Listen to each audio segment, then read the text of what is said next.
সীতাকুণ্ডে পাহাড়ের আধিপত্য বিস্তার লইয়ে দুই গ্রুপের সংঘর্ষের ঘটনায় একজন নিহত হইয়ে এই ঘটনায় দুই গ্রুপের গুলিবিদ্ধ হইয়ে আরো 16 জন। শুক্রবার অক্টোবর 3 তারিখ রাতিয়া উপজেলার জঙ্গল সলিমপুর আলীনগর এলাকায় এই ঘটনা ঘটে। সীতাকুণ্ড মডেল থানার ভারপ্রাপ্ত কর্মকর্তা ওসি মজিবুর রহমান জানাইয়ে জঙ্গল সলিমপুরের সংঘর্ষের ঘটনায় একজন নিহত হইয়ে আহত হইয়ে আরো 16 জন। আহত সকলের চট্টগ্রাম মেডিকেল কলেজ হাসপাতালের চিকিৎসাধীন আছে।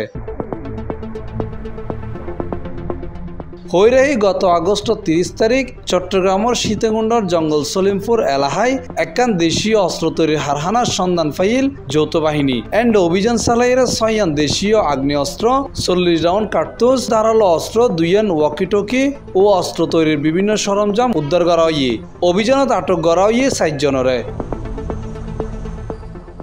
C+ TV Chittagong.